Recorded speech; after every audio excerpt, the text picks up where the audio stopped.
Sup everyone, this is Draco Evolve, back yet again with some Manchester United news, videos, whatever you want to call it. But today it is Manchester United versus Watford match preview. So as always, I'll be going through the table, what it means for us if we lose, what it means for us if we win. We'll also be going through some of the stats and Ole Gunnar Solskjaer's press conference. So let's jump straight in. As you can see, we are sitting 7th in the table, having won our last game against Chelsea. We are officially, as of right now, 4 points off the top 4. Again, we don't know what the extent of Manchester City's ban mean to the rest of the Premier League, especially the 5th spot. But as it stands now, it's not been confirmed. 4th position is still up for grabs. The win against Chelsea has opened the whole thing up for us, which is fantastic news, for us as a club. We want to be in the Champions League. As fans, we want to be in big European nights.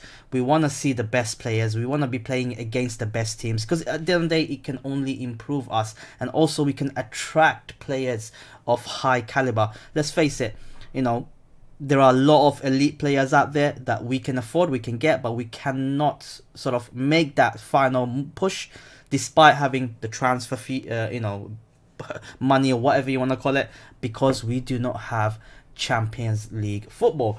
But this is the table. If we win and if everything else goes according to plan, especially with Chelsea and Spurs playing today, one of them's got to lose points. Ideally, a draw will be fantastic, But if we win and Spurs lose, we could go as high as 5th, 1 point ahead of Spurs. That is a good position to be in. As I said in my last video, the important thing running into the end of the season, we got 11 games, 12 games left, is the team with the better consistency will most likely get the Champions League spot. Because all of us here in that little boat, maybe Sheffield United might drop off due to the quality, although they've been doing fantastic, but the experience also counts in a race to finish the top 4 or 5 or 6. But I think the consistency running into those games is the most important thing, not the results.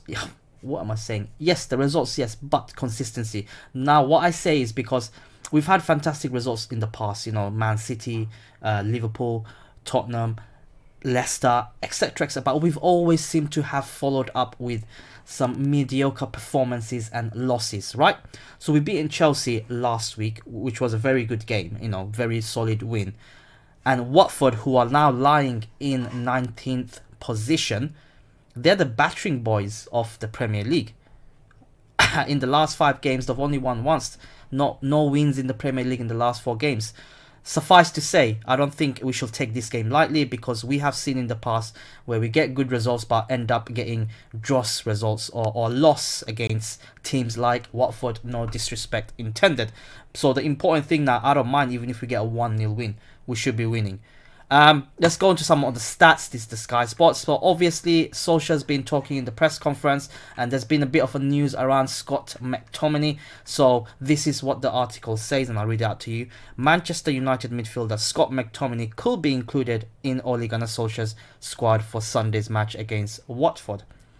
McTominay has been out since Boxing Day win against Newcastle, when he suffered knee ligament damage. Asked if McTominay could make his return from injury at Old Trafford, United manager Solskjaer said he might be in the squad. He had a rest day on Thursday, so let's see how he is on Friday. I've not been surprised by how quickly McTominay has recovered, because that's the type that he is. Asked about what McTominay will bring to the team when he completes his return, Solskjaer added he is a physical specimen. He is a leader, he never shirks a tackle, and he brings everyone with him. He can sit with Matic or Fred, or he can be one of the runners in the midfield. We were talking about that on Thursday. We don't have enough runners past the striker. He used to be a striker before, Scott, so he's used to being in the box. I did not know that. So, before we move on to the next page, Scott McTominay might be included in the squad. It's great to see a caliber of Scott McTominay's presence, especially in the midfield, back yet again in contention. He might not start. I don't think he'll start. I hope he does.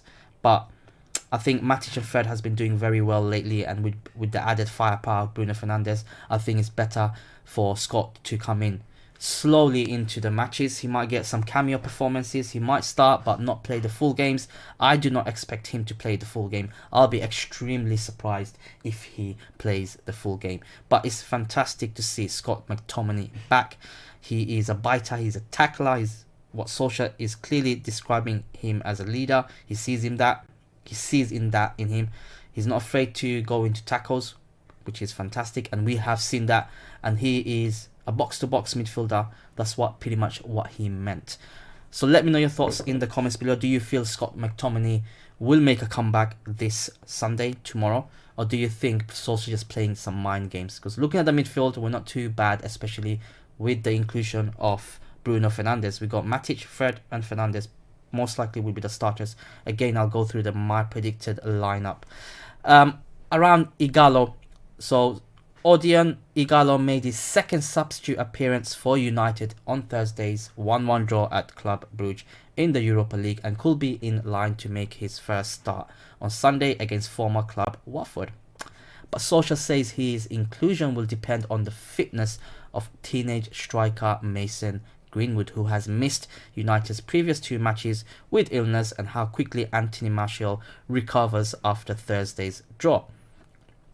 United Academy graduates Chong and Angel Gomez, who are both out of contract in the summer, were left out of the squad for Thursday's game by Solskjaer. Instead, they played for United development team in a behind closed doors friendly against Club Brugge. Chong scored in a 2-0 victory. Solskjaer hopes United can convince them to stay at Old Trafford beyond this season. So what he's got to say is, we are still in talks with them. Tahith Chong scored on Thursday. He'd rather play a game than sit in the stands here, so it's just about making sure he's ready when he gets a chance. He played well against Wolves in the FA Cup. I was very pleased with him then. The boys have got a top class attitude. They're top boys, and we are doing what we can to keep them, because in a few years we can see them becoming very, very good players. So this is what Solskjaer had to say in his press conference. Ighalo most likely will be starting, especially I reckon he'll start. Let's put it this way. I reckon he's going to start against his former club. Why not? Obviously Angel Gomez and Tahith Chong are both out of contract in the summer. I'm not sure what's happening in the background, but we're almost in March and no contract. A few months later the contract expires, they're free to leave, and I genuinely think they're going to leave. I highly doubt they're going to be signing, because surely this would have been done by now if that was the case. So going back to some of the stats on Watford versus Manchester United, let's have a look at the stats. So United have won all 6 of the Premier League games against Watford at Old Trafford, scoring 14 goals and conceding just 2. Watford had never won an away league match against United, lost 10, drawn 2, losing each of the last 8 in a row after last avoiding defeat in 1985. So there you have it. It'll be great to see Watford lose against us. It'll be great to follow up a win, follow up from the Chelsea's game with another win. Manchester United have kept back-to-back clean sheets in the Premier League, last recording 3 in a row almost a year ago to the day Friday, February 24th. I just realized as well we've kept quite a lot of clean sheets. Against Club Brugge we conceded 1 goal in so many games I can't even remember. But it's great to see that we are starting to build a foundation. We are becoming a team that is hard to break down. In terms of the formation, sorry if you can't see anything, but I'm just going to do you guys a little bit. I think De Gea will start. Right back, Wan-Bissaka has been rested, so definitely Bissaka. And I reckon it's going to be Maguire and Bailly. Yes, he missed, I think, the weekday game, if I can spell it right. And left back, I think it's going to be Shaw. I think Brandon Williams had a very bad game last game. It's going to be a 4-2-3-1 at home. I think we're going to go attacking with Matic and Fred being in the center. I don't believe McTominay will start.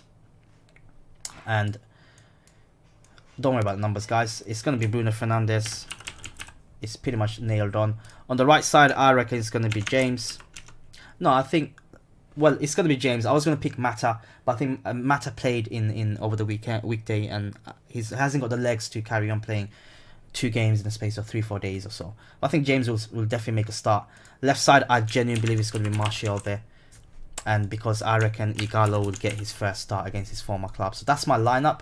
Let me know your thoughts. As you can see, it's pretty much self-explanatory. Bruno's going to be kind of forming a 3-man midfield if needed, as well as attacking. He's got the attitude, he's got the leadership, he's got the stamina, he's got the fitness behind him. I think Dan James will be there just for sheer pace. Also, we don't have anyone here apart from Mata.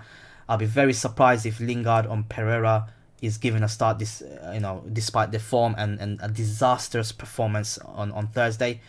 I do believe Ighalo will make a start, and Martial will be on the left side cutting in. Obviously, when Rashford comes back, hopefully this season, he'll occupy that position. But that's my predicted lineup. Let me know your thoughts. Do you think Bailly will play, or Lindelof will play? Do you think Luke Shaw will play, or Brandon Williams will play? Do you actually think in the midfield we are going to have Scott McTominay back in the starting lineup, starting from the offset? Or do you think he's going to make a cameo appearance from the substitute bench? Up front, do you believe Ighalo will make a start? There's no other fresh injuries. I think Mason Greenwood had an illness, but I doubt he's going to be starting. I think he's getting eased in, and we're starting to get, as soon as players coming back from injury, we're starting to get a bit more momentum going. We've got McTominay back now. Pogba, don't want to really mention him, but he's our player, so I'll mention him. He's not probably far off. Rashford is the only sort of long-term injury that we have. We've got the likes of Bailly back, and it's looking good, and I feel that we are going to win. My predicted scoreline, I think, is going to be 2-0. I think we're going to keep a clean sheet. I don't think they have enough firepower to bother us, and the quality of players that we've got, especially Bruno Fernandes, how immense he is as for us in terms of fitting into the club so quickly and having a very good couple of games, especially against Bruges, where he came on the last 10 minutes and looked like the man of the match from the offset. I don't think they'll pose that much problem, especially we're at home. They haven't beaten us for a very, very long time. You guys seen the stats. I think we are going to actually capitalize on our victory against Chelsea. It's so important that we get this victory. I think it's going to be 2-0. I doubt we're going to concede. Looking at the table, it'll be great to move up the table as close to the 4th position as possible. Again, I'm not taking no risk on what's happening with Man City, because they have lost their place. Does that mean the 5th place team will get a Champions League? We do not Champions League spot. We do not know as at all at the moment. So no risk taken. We are in touching distance of 4th place. We are 6 points behind, I believe, if my maths is correct. God, I can't count. It's quite embarrassing. But yeah, it'll be great to see us claw the gap with the 2-0 victory. Let me know your thoughts in the comments below. Let me know what is your predicted scoreline, and I'll catch you guys in the next upload, and stay fara.